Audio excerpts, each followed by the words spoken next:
ಸಾವಿರಾರು ಗಟ್ಟಲೆ ಜನರು ಲಿಸ್ಟಿಂದ ಔಟ್ ಆಗಿರೋದು. ಸಾಲ್ ದಾಖಲೆಗಳನ್ನ ಕೇಳ್ತಾ ಇದೆ ರಾಜ್ಯ ಸರ್ಕಾರ. ಈ ವಿಚಾರವಾಗಿ ಸರ್ಕಾರದ ವಿರುದ್ಧ ರಾಮುಲು ಕಿಡಿಕಾರ್ತಾ ಇದ್ದಾರೆ. ಗೃಹಲಕ್ಷ್ಮಿ ಹಣ ಬರಬೇಕು ಅಂದ್ರೆ ದಾಖಲೆಯನ್ನ ಕೊಡಬೇಕು. ಗೃಹಲಕ್ಷ್ಮಿ ದುರುಪಯೋಗ ತಡೆಗೆ ಬಯೋಮೆಟ್ರಿಕ್ ಸೇವೆ ಕೂಡ ಇದೆ. ಬಯೋಮೆಟ್ರಿಕ್ಗೆ ₹5 ಶುಲ್ಕ ಕೂಡ ನೀಡೋದು ಕಡ್ಡಾಯವಾಗಿರುತ್ತೆ. ಬಯೋಮೆಟ್ರಿಕ್ ಆಧಾರ್ ಜೊತೆಗೆ ಮಹಿಳಾ ಇಲಾಖೆಯ ID ಕೂಡ ಕೊಡಬೇಕಾಗತ್ತೆ. ಬಯೋಮೆಟ್ರಿಕ್ ID ಮತ್ತೆ ಜಾತಿ ಸರ್ಟಿಫಿಕೇಟ್ ಕಡ್ಡಾಯವಾಗಿರುತ್ತೆ. ಸೊ SC ST ಯಾವಾರಾದ್ರೆ RD ನಂಬರ್ ಕಡ್ಡಾಯ. ಇಲ್ಲದಿದ್ರೆ ಹಣ ಬರೋದಿಲ್ಲ ಅಕೌಂಟ್ಗೆ.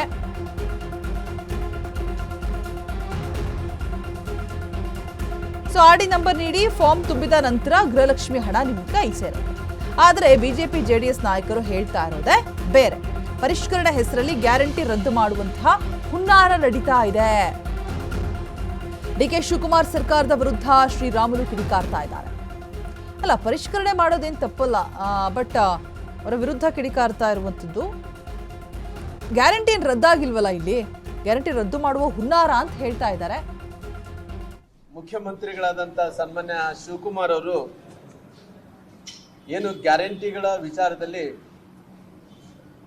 ಪುನಃ ಪರಿಷ್ಕರಣೆ ಮಾಡ್ತೀನಿ ಅಂತೇಳಿ ಅವರು ಏನು ತೀರ್ಮಾನವನ್ನು ತಗೊಂಡಿದ್ದಾರೋ, ಈ ಗೃಹಲಕ್ಷ್ಮಿ ಪರಿಷ್ಕರಣಾ ವಿಚಾರದಲ್ಲಿ ಬಹುಶಃ ಮುಂದಿನ ದಿನಗಳಲ್ಲಿ ಈ ರಾಜ್ಯದ ನೂತನ ಮುಖ್ಯಮಂತ್ರಿಗಳು ಈ ಗ್ಯಾರಂಟಿ ಯೋಜನೆಯನ್ನು ಬಂದ್ ಮಾಡುವಂತ ಹುನ್ನಾರವನ್ನು ಕೂಡ ನಡೆಸಿದ್ದಾರೆ.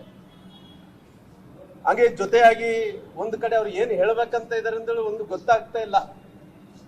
ಯಾಕಂದ್ರೆ ಸಿದ್ದರಾಮಯ್ಯರು ಕೊಟ್ಟಂತ ಎಲ್ಲ ಗ್ಯಾರಂಟಿ ಯೋಜನೆಗಳು ಅವ್ರ ವಿರುದ್ಧ ಇದೇನಾ ಅನ್ನೋಂಥದ್ದು ಕೂಡ ಅವ್ರ ಸ್ಪಷ್ಟೀಕರಣ ಕೂಡ ಕೊಟ್ಟಿಲ್ಲ.